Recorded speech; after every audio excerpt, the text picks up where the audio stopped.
If you love making money and wanna win,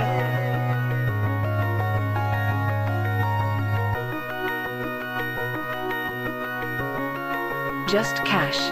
if you love making money and wanna win, Just cash. we just chillin' and we vibing with our friends. Just cash. And if anything in doubt, we pass. Rookies all hate us cause we played it just cash. I put my money in a strong position. They try to tell me I can't win, it's just a stupid superstition. Cause when I focus, you will notice that I'm winning. We demolish every bookie, there ain't no competition. Now listen, I would never give you shitty picks and do you wrong. Come and join the Discord, tell these bets and hit the bone. Cooking up a parlay super unders and a song. We be really winning, this ain't just to make another song. So if you love making money and wanna win, Just cash. we coming in and we taking all the money. Just cash. They can't do nothing to stop us. Just cash. Hey, fuck these bookies, man. Just cash. They wanna limit me cause I win. Label me the enemy cause all I do is win. Just give us a try, this is where it all begins. I'm not gonna lie, all I know how to do is just win. If you love making money and wanna win, Just they wanna cash. limit me cause I win. Just cash. If you love making money and wanna win, Just cash. Just cash. Just cash. love making money and wanna win. Just cash. We just chillin' and we vibing with our friends. Just cash. And if anything in doubt, we pass. Rookies all hate us cause we played it just cash. Love making money and wanna win. Just cash. We just chillin' and we vibing with our friends. Just cash. And if anything in doubt, we pass. Rookies all hate us cause we played it just cash. Hey, hold up.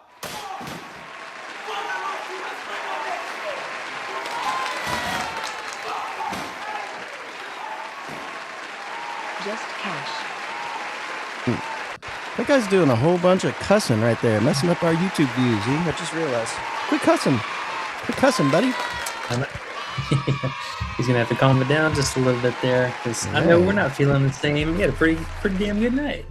We won them all. I don't see an L. Do you? Do you see an L? I see 3 green .5ers. That's what I see. Yes, sir. Yes, sir. Welcome back, everyone. You already know what time it is. It's just cash, baby. Hello. Late night stream. Yes, sir. Yes, sir. Feels like we never Welcome back left. Hey, I see Ayo. Late night Ayo. What's up, bro? Late night D Johnson's back. He said he swept from earlier. Let's go. People winning. Let's see if Q Donkey's let's go. awake. I know it's 11 p.m. for him. Might be past his bedtime, but we might be seeing him here in a second. See if he has a play for us.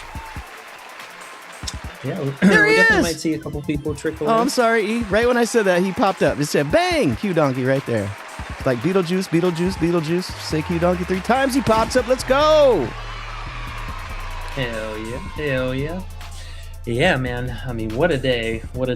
Only really one game that we had on the target, and we couldn't have chopped it up any more better than that. So came down to some line movement that, kind of broke in our favor. We got a few early looks in, and I think we, outside of seeing Michigan State lose, we had that game script pretty well nailed down. So super excited, fam. Appreciate you guys being back here with us late night. Make sure, especially if you want some money, hit that like button down below. Appreciate y'all supporting the channel.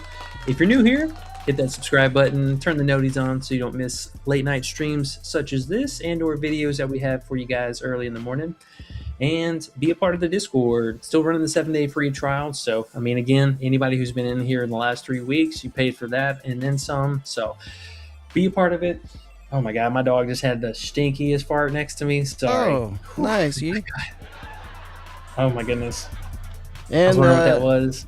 D Johnson at the same exact time says, Wisconsin got them dogs. Sound like you got them dogs, too. I do. Some stinky booties. Ew. Yeah, I mean, hey, shout out to Wisconsin. They've upset some pretty insane teams this year. I know the MSU one was pretty unexpected, but I mean, they've also beat Illinois. That was crazy, and they beat Michigan already this year. So the commentators were really putting a point on it. This team's gonna be super dangerous if they can squeak into the tournament in March. And I mean, knocking off some pretty top teams here has been quite impressive. I got to tip my hat towards them, man. I mean, they beat Ohio State, Minnesota, barely lost at Indiana. I mean, these guys are playing some really, really good ball right now. And especially at home, that crowd is dangerous. So love to see it, man. Love to see it. Even with, I know a couple of people were sweating John Blackwell in the first half, but man, I had faith in him. Nick Boyd did his thing in the first half, and Jeremy Fierce, honestly, that shouldn't have even been a sweat. Like I gotta say, he got 5 different free throws that he should not have had. I cannot believe the coach did not challenge at least on the 3-point shot, because he definitely kicked the leg out, or at least whenever Blackwell got his second foul. That was actually insane that he didn't challenge either one of those. So even with the weird stuff happening, easy sweat-free stuff, cash all the bumps, cash everything. So man, I love it. Appreciate you guys once again. Appreciate y'all. Do you like winning? Is that what I'm sensing here? It's kind of nice. It is a lap of luxury, and sometimes very well deserved. Yep, college football, college basketball, man. We're getting it down, man. I could feel it a few weeks ago, and it's definitely continuing. I'm loving the vibes. I'm loving the plays. We're seeing the board clearly. We're seeing the matchups that are leaving the value out for us to grab, and we're finding it, man. I can't wait to continue. Now, Saturdays have been a little overwhelming. We're going to look at that. But I'm thinking we can go in here and just pinpoint the favorite plays and just turn out pretty good tomorrow. I know there's a lot going on. So what do you got for us? Yeah. So right now we got 2 plays in the main slot. Obviously, our cover boy, Big Henry. We're going to talk about that here in just a second. And then a couple plays in the mid-tier. I know Wyatt is tipping anytime now. I see the game still hasn't started. But 2 good plays for tomorrow. One of them, honestly, that got even better. We got some injury news from Boston College. One of their best wing defenders is going to be out. So I like this line even more, which we'll get into. And then, I think we will have a couple other plays. There's definitely a lot to still go through, but we picked out some pretty good ones. And let's talk about our cover boy, Big Henry. Mm-hmm. Tell us about Big Henry. All right.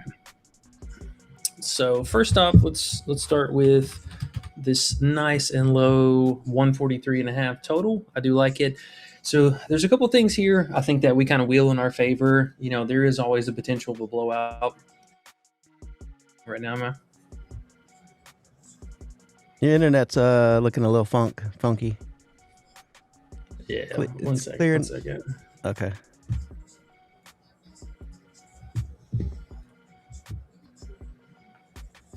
Okay. Is that any better? We'll see. Keep talking. Usually it clears up. That is strange. I'm not sure why it's doing that right now. We've been having internet issues over here lately. It's quite obnoxious. All right, let me refresh this here real fast. Hold on 1 second. No problem. It's Friday night. We ain't got shit to do. Yeah, they do maintenance sometime around this time too. Here, it's kind of obnoxious. Losers. If I leave and come back, it doesn't crash this, right? No, you can do that. Yeah, go for it. Okay, give me 1 second, 1 second. Yeah. All good. We're chilling. Let's look at the board here, guys. We have a lot of games. Let's look through what we do have already. David Punch, 5.5 rebounds over. We're still going with that. That has not bumped yet, although that probably will. 9.5 rebounds against Oklahoma State. Should be a lot of balls. Pause. Should be a lot of balls going up. Should be a lot of rebound opportunity. Oh, it looks better. There you go. We're back. Okay, sweet. Yeah, I'm not sure what that was. I think the old Steam was downloading or updating the game in the background. It's like, what is going on? Yeah, just gotta give us your screen and we'll be good. And D Johnson says thoughts on Braden Shrewsberry. You were talking about him already. Bilodeau 15.5 and Daly 10.5. We'll talk about those guys. UCLA in a tough matchup. That's probably why their lines look good. But we'll see against Michigan in Michigan. That's going to be tough. We're going Dent, but we'll see. And Ayo says Miami, Ohio is up 19, so they're going to stay undefeated, I guess. Let's go cash that one. And if you paired it with Blackwell, that 15 plus, that was an easy cash. I mean, honestly, super favorable lines. But also, if you played it with the Arkansas money line as well, we got big news that Auburn, they're going to be without Keyshawn Hall tomorrow. So yes, sucks to see him miss a game, but that makes that money line all the sweeter. Mm-hmm. Okay, so let's talk about Henry here. We just touched on, you heard me about the game total, 143.5. Mm-hmm. Nice and low. Yeah, definitely nice and low. Two really slow teams. Pittsburgh also just, another game here, phenomenal inside the paint. Not necessarily as prolific as Miami, but still pretty close. But see, take last game, for example. I mean, they held Cameron Boozer to just 31 PRA, and, he really only got even close to his full game line just because he got so many free throws at the end of the game. But a couple things with Henry, obviously Caleb Wilson being out here is going to throw a little bit of an unknown into the mix here, but I think that just makes their defensive strategy for Pittsburgh all the more easy. They're just going to try and shut down Henry as much as possible.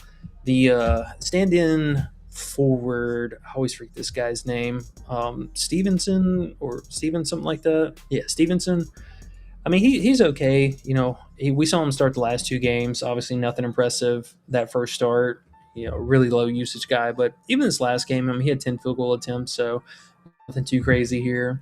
But I think their game plan is going to be pretty straightforward as far as just try and slow Henry down, who also, got to say, picked up some random undisclosed probable tag. So this is kind of weird to see. He's been pretty healthy all season, so I'm not really sure what's going on with this, but if that is anything behind the scenes that could be hindering him, that could be pretty massive for us too. But just taking a look at his lines, Underdog, probably the best example of it. His individual stuff just didn't add up. And I do think that his points likely to go back to 17.5, which would also be in consideration for an under. But you add this up, we got 16.5 here, 10.5, and 1.5, and that comes out pretty far under 30. I'm not the smartest man, but that definitely does not equal 30.5. So whichever way you cut it, 17.5 points or the 16.5 points just is still a full point tax on what it should be. So very difficult spot for him, just in a nutshell. But you look at him so far this season, he's playing pretty sustainable minutes, but he's not playing anything egregious as far as 30, 35, 36 minutes. These are quite an anomaly for him. But we also know that he gets into foul trouble. This is not a guy who's without his fouls in several games, coming off this last game with 4 fouls. He's going to be seeing Court Hannon on the other side, who's, arguably been their best defender, especially inside the paint. So the matchup here, real tough for him. He can always wheel that foul trouble. And then if the team just starts humming, he's a player that is very live to sit anytime they get into a blowout. So I don't necessarily think that it'll be a blowout here, but still for him, just a really high marker. And even at home, he hasn't performed that well. He's had a couple games kind of splashed here in the mix, but 10 of 14 staying under, barely averaging 28 PRA per game. Really tough rebounding spot for him, really tough scoring. And we could also see the emergence of Seth Trimble, who I think low-key might move up quite a bit in the pecking order here with no Wilson. So with all that being said, I've liked what I've seen so far against any power forwards and centers. And, Pittsburgh's been able to handle their business. So we're going to lock it in. Lock it in, baby. Henry, you're too high, Henry. You're too high.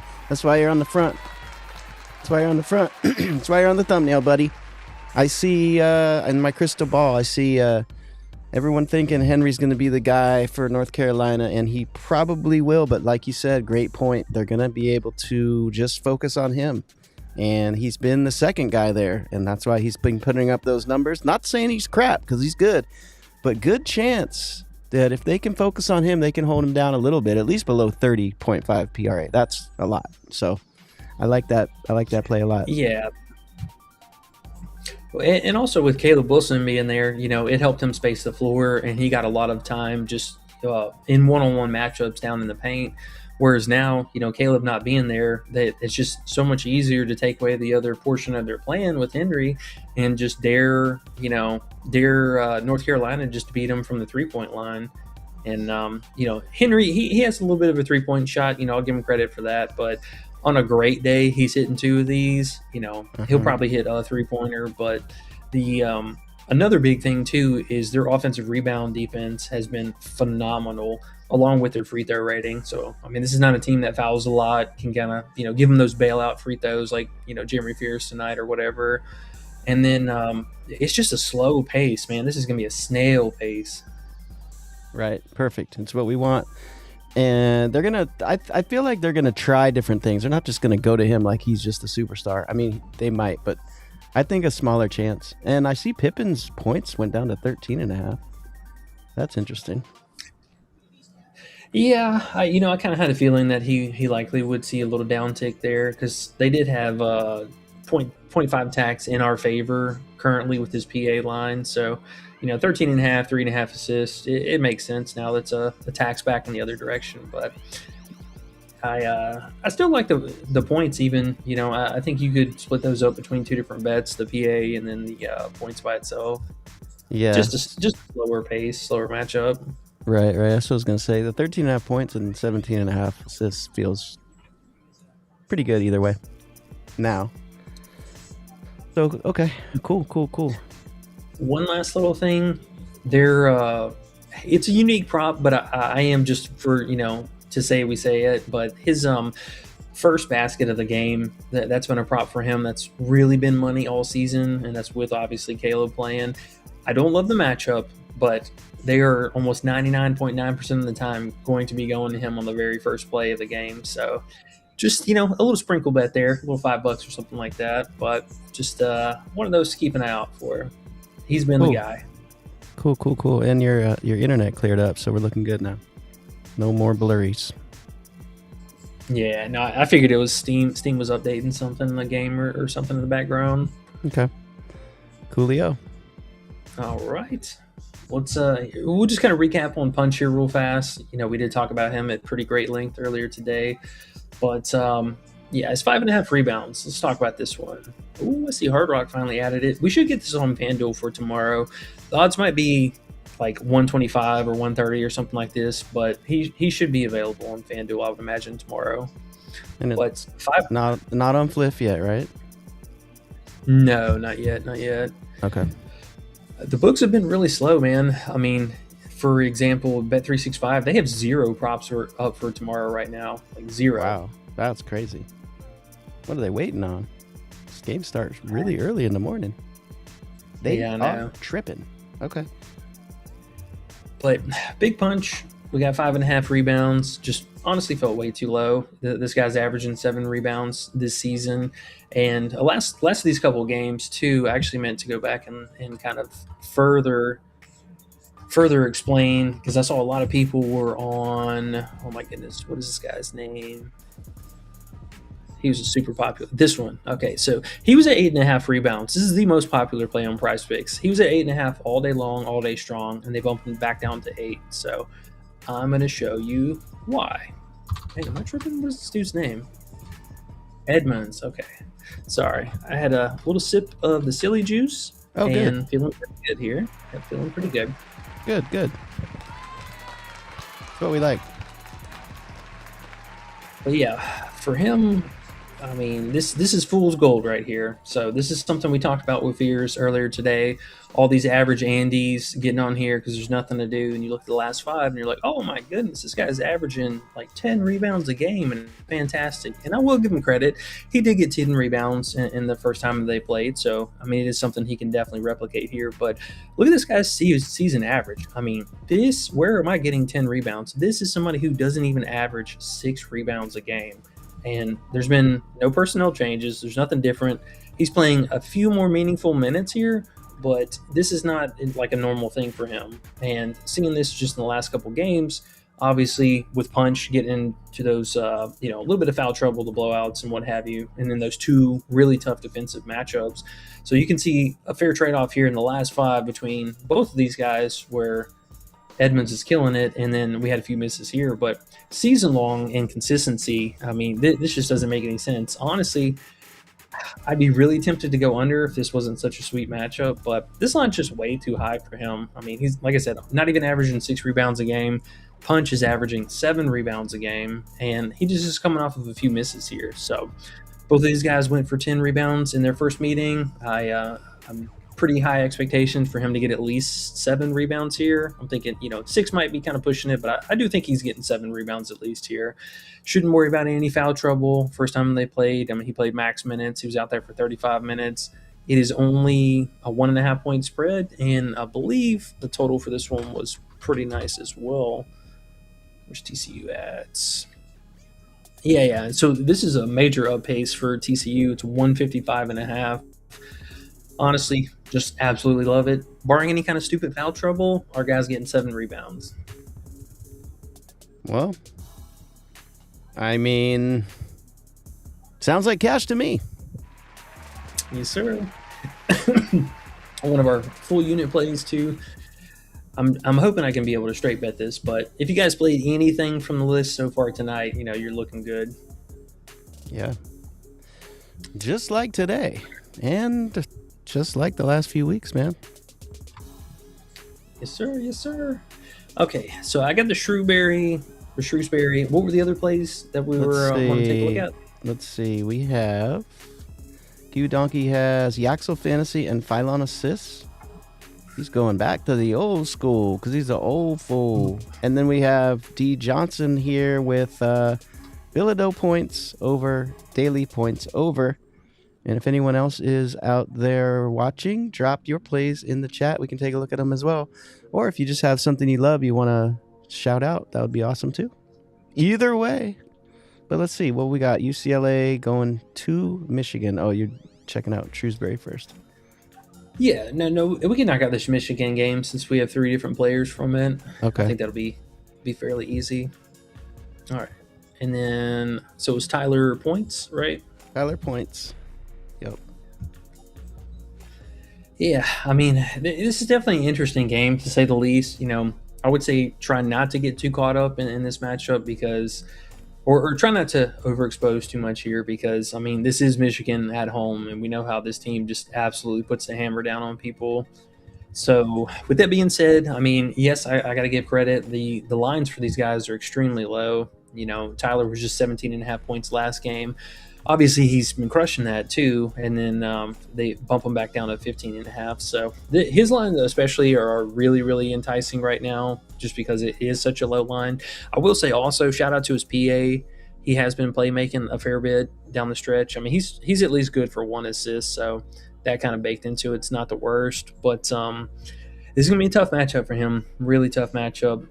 Michigan, they allow bottom of the barrel free throws, offensive rebounds, and they're number 3 against points inside the paint, so it's going to be real tough for him. He's definitely going to have to be feeling that mid-range or hit a couple threes out there for us.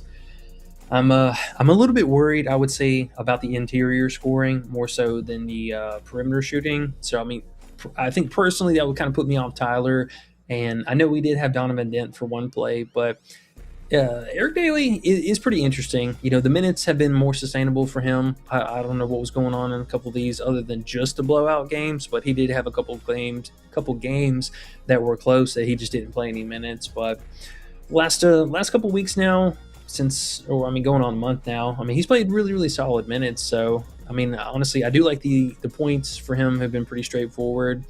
Same thing for him and Tyler. 0.5 assists kind of baked into the price isn't too bad. And then the rebounds for him or for Daly a little bit too high for my personal wants and needs here. If you want to play the PRA, I get it, but I think you're probably taking a much safer and a much higher hit rating just sticking to the PA, which is a straight up points one. But we're going to need a little bit of perimeter shooting from him. This is not something he's going to be able to drive to the lane and get free throws and stuff like that. So I probably tip my hat a little bit more towards him. And then Tyler, man, his line is so low, but I really think he struggles in this matchup. Yaxel and Mara both. They're no slouches inside the paint. For sure. Super tough matchup. The other thing, too, I wanted to bring up, and I know we talked about it before, is Sky Clark possibly being back. So if he is, obviously he's going to be playing the 2, so he won't really affect Daly's minutes, I would think. But maybe just have another body in there will take away a little bit of usage from everybody. Who knows? But you got to throw that in the mix too.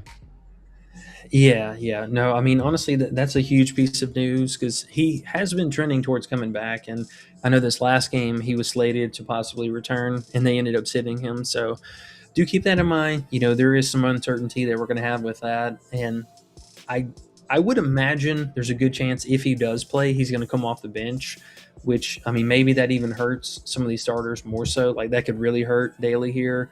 But we'll need to kind of see that confirmation, And then if he does get ruled in, there's a real good chance that even some of these lines could be adjusted or, even just a better payout in general after we get that news.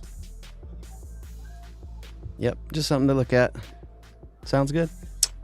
Yeah, and let's talk about Yaxel. I got to say, on a personal level, I've given up on this dude. I stopped playing him many, many months ago just because the biggest thing with him is the scoring. There's some games where he really goes out there and he puts on a show, and then there's just some games where, he chills in the second half, and the minutes also have been somewhat of a concern. So, I mean, honestly, if a game ends up being a blowout, you're going to be unbelievably sweating this guy. But if it's a close game, he does play at least about the 30-minute marker. I just don't know about him, man. His RA is still so high, and most of that shit coming from the rebounds.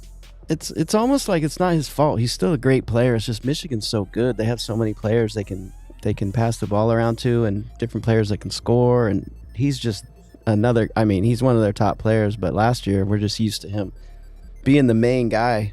And now he's on Michigan, and like I said, bro, they just got a lot of good players. They're number 1, number 2 in the country. So they have to spread it around a little bit. He doesn't take over like he did last year. So his lines are always kind of not fun to take. Like you said, we want the guys in college that we know they have to go to, and he's not one of them.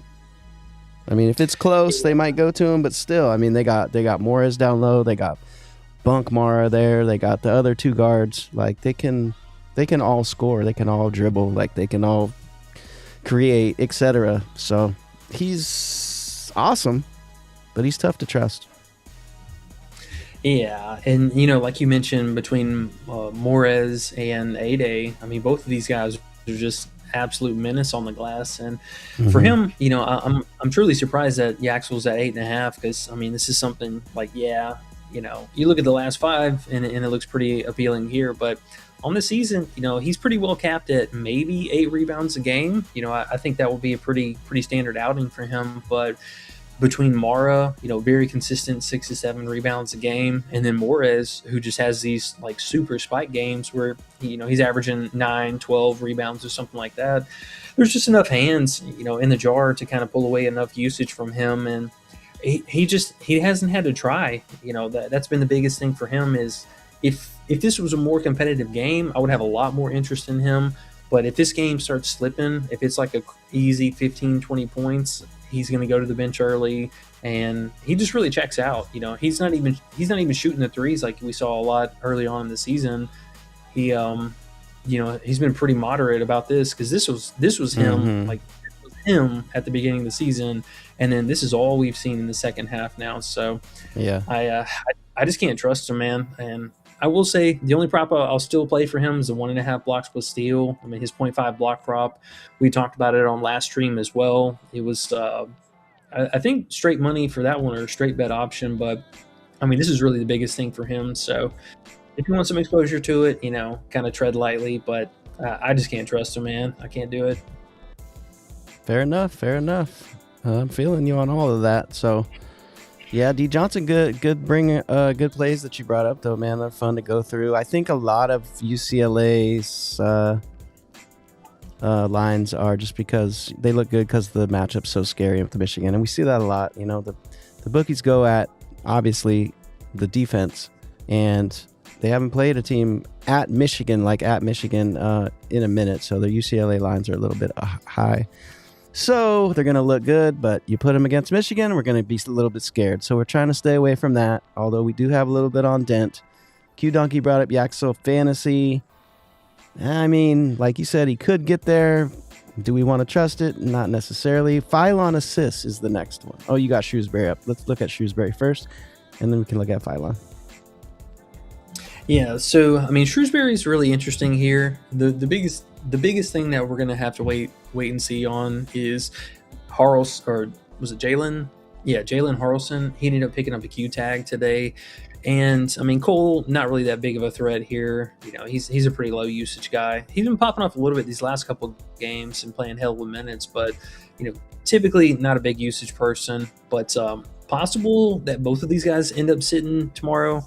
Okay, he's actually probable, but Harlson's the biggest one here. He's only missed, I believe, one game so far this season, and for him, he's their starting point guard. He is not really the greatest three-point shooter, very low volume there, but he drives the hole a lot. Now, with him being out, that is some insane usage that's going to be left to kind of fill here. I mean, at least double-digit field goal attempts per game. The playmaking a little bit to an extent, but just the general usage. I mean, this guy literally has the ball in hand at least almost 30% of the game or 30% of the time. So with that being said, him being out, like I said, with Harlson, only a one-game sample size, but Shrewsberry played really well. He went for 19 points and then filled out a little bit on the RA side. We know he's a three-point shooter, so this matchup actually extremely favorable for him, and he's at home. I like everything working for him, and the minutes and everything for him, honestly, in any competitive game have looked outstanding. So he's been out there for every bit of the game that he can handle. But the biggest thing for him is just, he is a streaky shooter. Let's get the red flag out of the way. He's definitely streaky on some of these games because all these games were mostly competitive. And he struggled in some of those, but he's played a little bit better at the house. And, for him, I think the usage rating should be really massive. So I don't know if necessarily I would play the rebound part of it, but I think his PA very, very interesting. I mean, he should be rightfully at 2.5 assists here, and 14.5 points isn't that bad. Again, we're looking at some last 10 games kind of popping off here. But if Harlson's out, I mean, this is a lot of usage that he's going to have to pick up. So I'd probably say if I had to pick, 16.5 PA was the best look for him. Great 3-point spot, great assist spot, and we'll keep an eye out for his fantasy line. He doesn't get a whole lot of steals, but they might price that down a little bit lower for us. Oh. If Harlson is out, I do like this 1.5. I know the payout's not that great, but something at least to just kind of think of. The 1.5 turnovers, this is really low for him. Really, really low. I was going to say, with this play with Harlson, if he's out, do we want to make that a lean at least? Or you're Shrewsberry'd out in your life? I mean, we'll at least have it for mid-tier option because, I mean, it's going to warrant some kind of exposure here. Yeah. And, so if Harlson's out, we can put that on the list. Yeah, and we'll keep an eye out for this guy. Actually, I now that you brought that up, I meant to go back and look at him, see what his lines are, because he could be really appealing here too. I mean, this guy's had some insane usage the last couple games too. His season-long stuff obviously is going to look pretty terrible, but he could be in line for a lot of usage here. So, kind of keep an eye out for that. If Harlson plays, I mean, I would be completely off of this altogether. But his role's been pretty solid these last couple games. So we'll get one of those two. I'm thinking Shrewsberry, just because he's the coach's son and he's going to be out there for the entire game. But yeah, we'll be looking for that news. Go on, Braden. You can do it. Get on out there, son. So I'll write him down here, and then we can watch for the news. Do you know what time that game is at, so we can make sure we're watching for that news? Because that's always the hard part to figure out. Will they drop the news in time? And the good part is, if they do, bookies won't move the line usually. So we'll have some Shrewsberry value for sure. Yeah, it's one of the first games, so we should get news about this first thing in the morning. All right, we'll write that down to make sure we double check, and we'll put that in the Discord right away when we see it, so you guys can get the value in with us. So I'll put B Shrewsberry if Harlson's out. All right, and we'll talk about Phylon here for a second.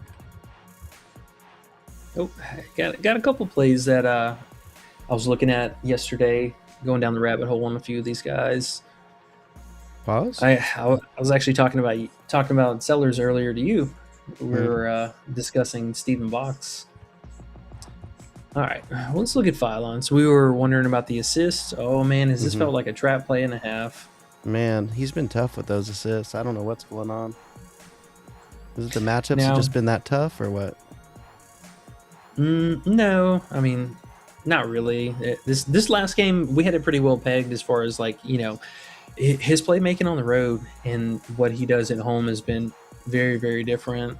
Now, this last game he was on the road, so we ended up seeing him do a fair amount of scoring. He went for 18 points and just 3 assists.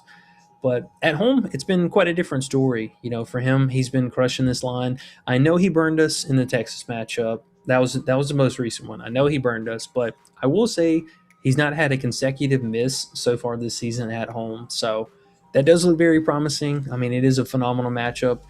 I do worry just a little bit about a blowout here. South Carolina has been really bad on the road. And, I mean, hey, if it is blowing out, I mean, he could definitely be dishing a lot here. So I don't mind it. I'll kind of show you a comparison for his scoring metrics at home. And like I said, he does not shoot nearly as much at home. He's a lot more chill. He runs more of a traditional point guard, set of plays and style of offense. And it's really been his two wingmen between Aiden Holloway and then Sherelle. Was it Sherelle? Is that who I'm thinking of? Their other guard. Sorry, he snapped off last game too. Wrightsell. That's who I'm looking for, not Sherelle. Wrightsell. Yeah. So I mean, they do have both of these guys fully healthy now. Wrightsell's been a little bit more back and forth as far as consistency. He did snap off here this last game, but they finally adjusted his lines a little bit more. But by and large, I mean, Holloway's been the guy so far at home this season. And you can see here with that correlation, Phylon, his assist and playmaking is way higher at home. That's because this guy is unstoppable at home. I mean, he's just absolutely performing for us. We did have his points last time at home, which, obviously came through for us. But even last year, he played fairly well against this matchup. And that was only in 23 minutes when he was coming off the bench. So I do like both of these guys. I mean, I think that's a really strong correlation. Phylon, I got to say, he's pissed me off a little bit more recently. So I do have that kind of recent bias against him. But again, he hasn't missed 2 consecutive games with the assist line at home. So I'd give him another chance here. I'd give him another chance. And it's 4.5. Yeah. That's not bad. Just be a little weary about the blowout, though. I mean, bookies are expecting to hear with that 18.5 point blowout, so we need him to be passing. If he's just going in score mode, that could get a little fuzzy. Man, he was passing. What's that? I think it's a solid look, honestly. Yeah. It would almost warrant a mid tier.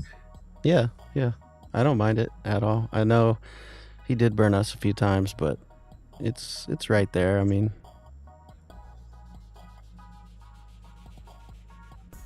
I He feel should like be good for it. yeah. I don't know though. His scoring's been a little weird too, though. Hoo-wee. South Carolina, huh? Guess we haven't really Yeah. we haven't seen them much. They're not really Not for real, no. on the slower side, I guess, and they're just kind of meh.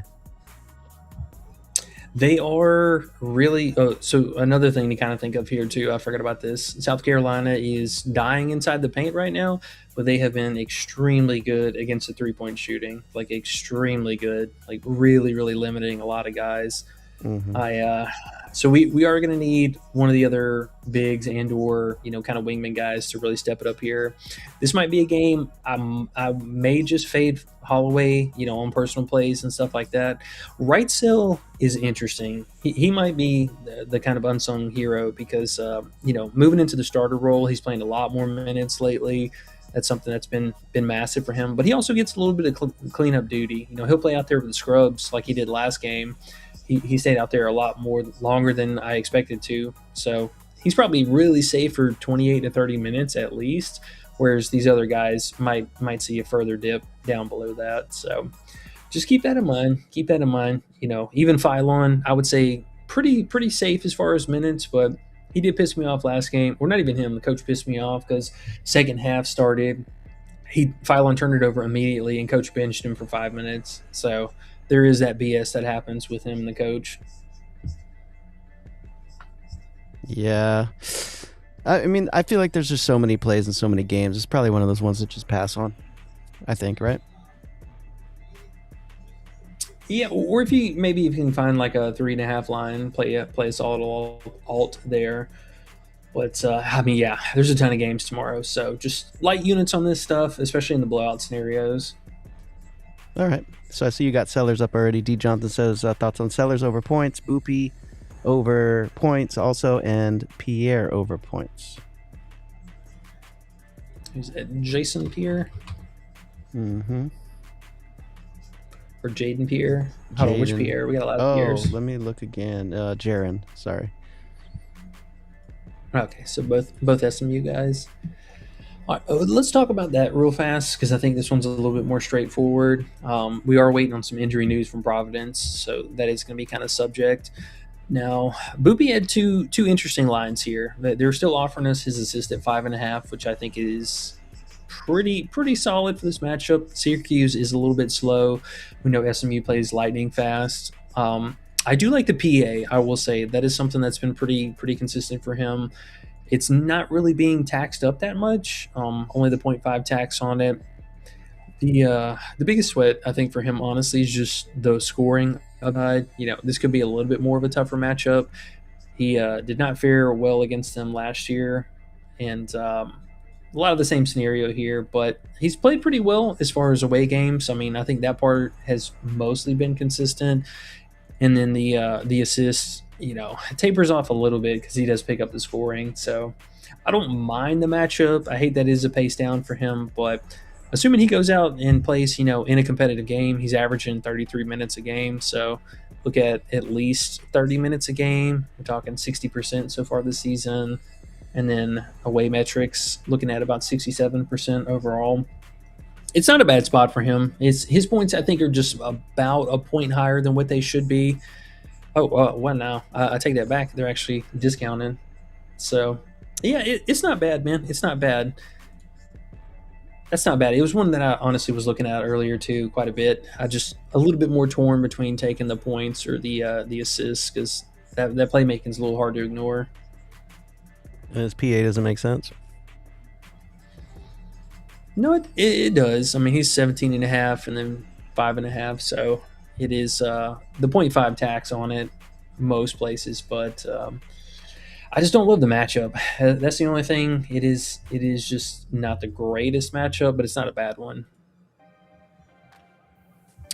Yeah, another one of those ones. It feels like it definitely could hit, but so many other plays to hit to play. It's like, I don't know. Syracuse is tough at home. So now Pierre, on the other hand, might be a bit of a different story because he plays more of a traditional, small forward role.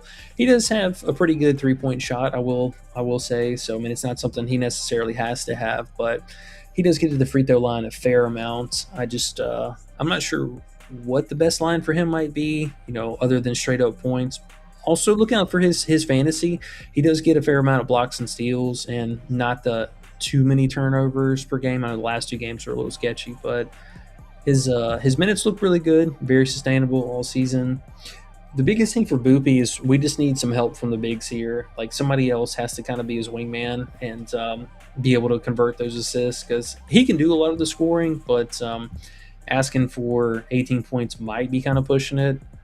One of these, there's a real good chance one of these 2 guys gets there. So, I would say personally probably take a split between him, between Pierre and Boopy, and just kind of whatever you can get straight bets on, do that instead.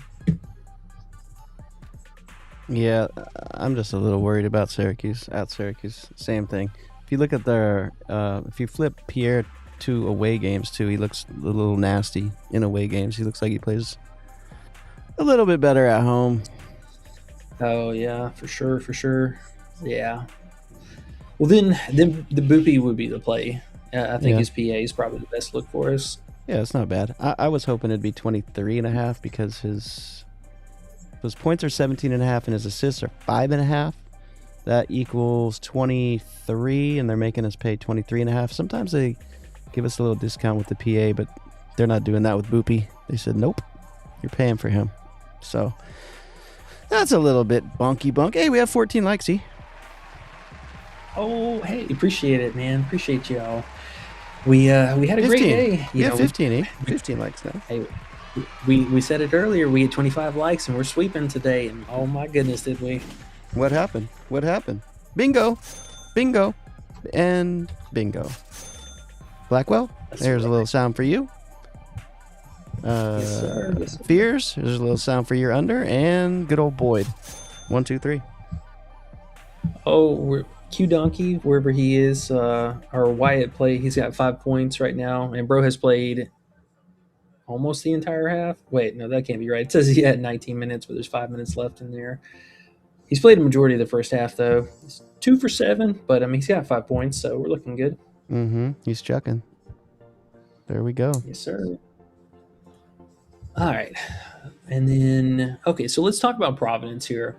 If I had to pick between most of the guys, I mean, there's going to be two main guys here in play, whether that be Sellers or Jason Edwards. Now, we did get news that Jameer Jones is a Q tag, which is going to make, I think, quite a big difference as far as how they kind of roll out the offense. Don't believe Jameer sat. Okay, he did sit this last game. Yeah, he was a late scratch. That's right.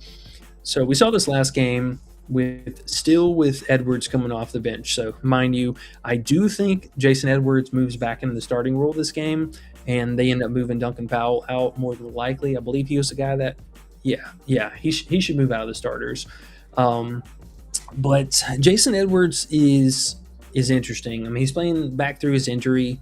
It's 2 games now for him coming off the bench. Like I said, I do think he moves back into the starter role. And if that happens, I mean, we should see him play closer to 30 minutes. But in the event that Jameer Jones sits and or Edwards still comes off the bench, I do like Jalen Sellers.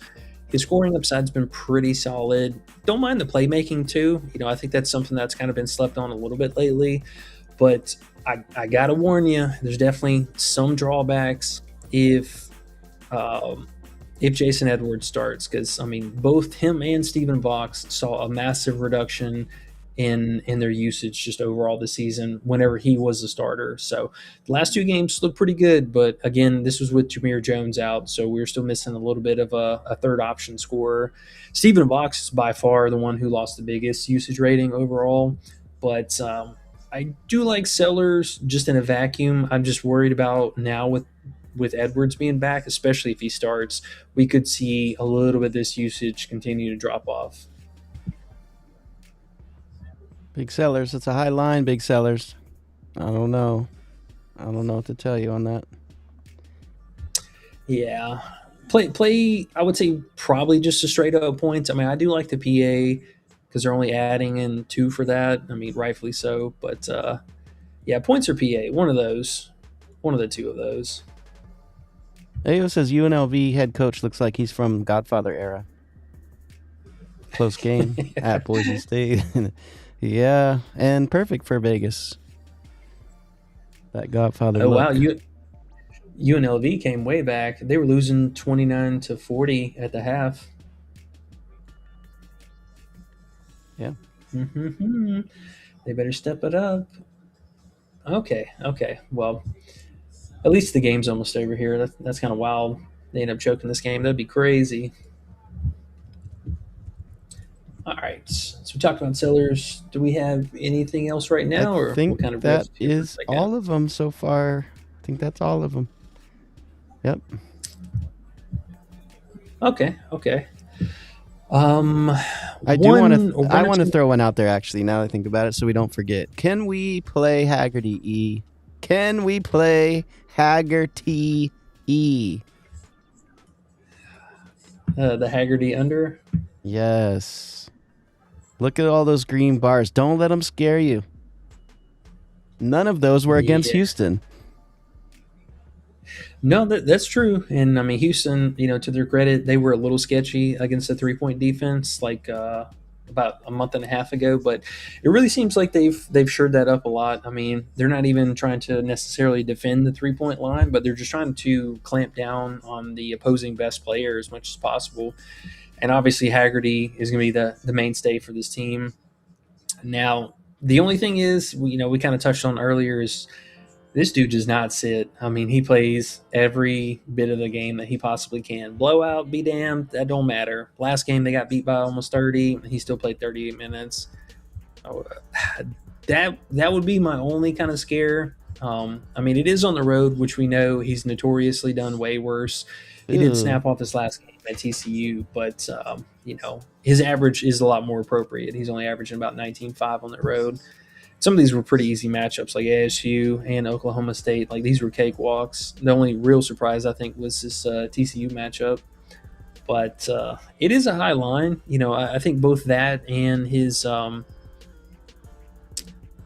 they adding fantasy? 9 for his RA? Hold up. We got 19.5 plus 7.5. That's 27. Yeah. If I'm mathing. 27. So we got a full point tax on his PRA right now, actually. Sounds like a 1.5 to me. Or yeah. He's Under. It's tempting, man. It's really tempting. Under. Is this gonna be a main play or a mid-tier? I don't know. I'm just playing. I don't know. I do like it though. It's a fun. I just love unders against Houston. What happened last time? Terrence Brown. What'd you do, buddy? No, sorry. How about you, McHenry? Nope. I'm really interested in this 22.5 point spread, though. I'm kind of surprised they're giving us full game lines for how bad of a bloodbath this could be. I'm saying, man. I think it's a halfer. That's how I feel, at least. But I jump out there on unders a little more than most, and then when they get slaughtered, I don't even feel it. So you have to excuse me. I'm not worried about that. But I do like it. No, I think it's honestly a genius little read. I mean, for him, the only scary part about Houston or going against Houston, taking any kind of unders, is they can give up a fair amount of threes. But I mean, for him, he is not an efficient and or high volume 3-point shooter. His bread and butter is getting into the mid range and getting to the free throw line. So there's not really, outside of just these few sporadic games here, where he's really popped off from three. And half of these were also at home and in really, really good matchup. I mean, this was cake matchup, cake. So not really seeing that same kind of action from him in any reasonable defensive matchup, and especially more so, oh, no, I take that back. So he's been getting up a little bit more threes on the road, but I mean, this is really the only way he's going to beat us. This is the only way he's going to kill us. I like it, man. But these don't even translate, to efficient scoring. I mean, we saw that with the PRA line. You look at that, and he's still pretty close. And these are teams that let him stick around. They're only 1 and 2 point games. Yeah, this was a 3, a 1, and a 2 point game. So 22.5 points. I mean, we haven't seen this guy sit early or often that much, but this is definitely a game he could go out and just play like 30 minutes. Half unit or full unit, E? I already know you're going to say half. Hey, this is your call. I mean, I like the play, so however great you're loving this one. We'll think about it. We'll put a half for now. Maybe we'll change it to a half on the think through. Right. We can't do a full without your 100% in. Okay. Let's I wrote it on the list here. Where are those plays at? Looks like we have sleeper, prize picks, and underdogs. So there we go, man. It's also, you got to realize it's not on books yet. It's one of those ones that could drop down to 27.5, 27 flat, even 26.5. I wouldn't be surprised. It's Houston. I think people are going to take a look at that and be like, hold on a minute. So, I do think the PRA line is going to go down 27.5. Yeah, so that's nice. I want to put 1 right now. Let's do 7.5. Let's just split the difference. I like that. Boom. There we go. So we can play those on fantasy sites now, we can play all three of those on Underdog.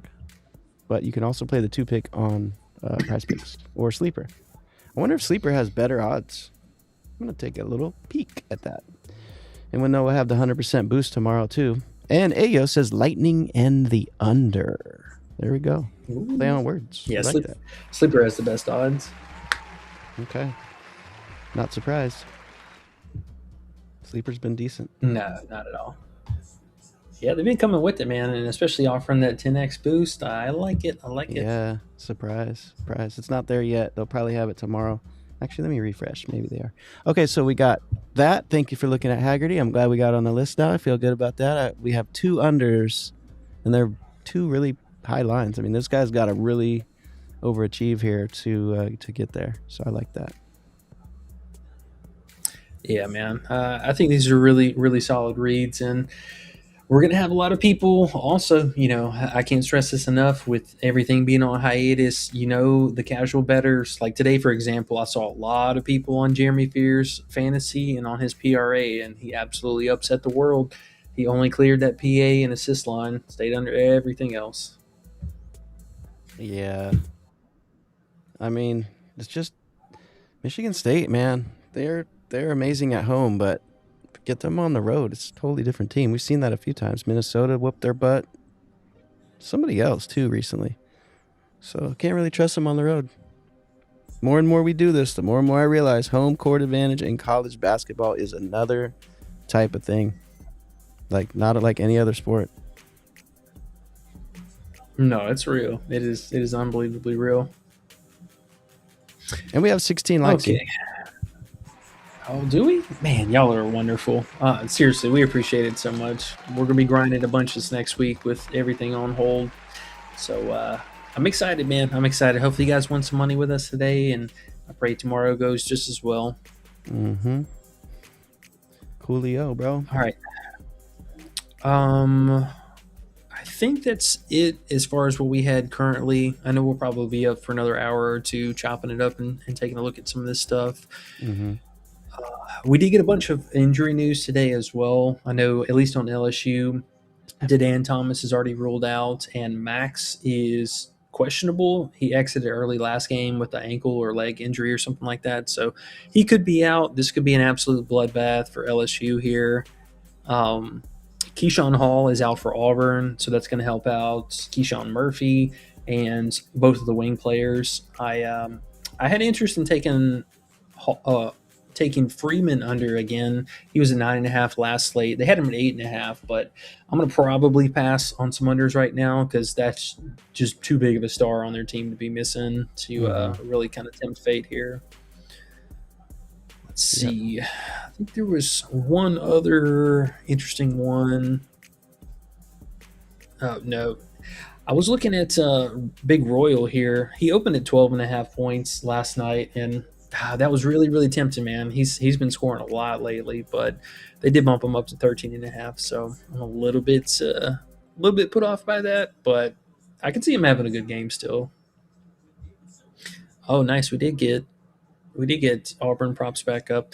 I'm looking for Keyshawn Murphy, though. I'm waiting on him to pop up on the board, see what his stuff is like. His fantasy, in particular, could be really appealing tomorrow. Who's that? Pettiford? No. No. Keyshawn Murphy for Auburn. Their actual center. Gotcha. How about Acuff tomorrow? I know his lines are high as can be, but... Yeah. So, I mean, I do worry a little bit about this matchup because it is in Arkansas. I worry about it being a blowout. And they're also getting a couple players back. I believe Malik Ewan and one other person might possibly be back tomorrow. So we'll have to kind of wait on the injury news here. But we'll take a look at it. We'll continue, like I said, chopping this stuff up into the night and get some early value out for you guys. So make sure to be a part of the Discord and come check us out. Oh, last one, I wanted to look and see if they added T.O. Barrett. Yeah, no rush either. I just put that on as background, not an outro. We got a better outro now, so Don't worry about that. I know you might have heard that and thought we were hurrying up to get off of here, but no rush if you want to chill and look for a second. Yeah, Barrett is interesting. This PR line for him is quite interesting. I mean, Yeah. Texas is bad. So they haven't rose his points up yet, have they? I'm sure they're not. Actually, they have to if they can't be 11.5. Okay, Yeah. never mind. Yeah. Never No, mind. he's not free like I thought he was going to be. Yeah. Last game, absolute free as air. Love those. I need to start streaking those type of plays and putting more money on them too. Yes, that's what I need to do more.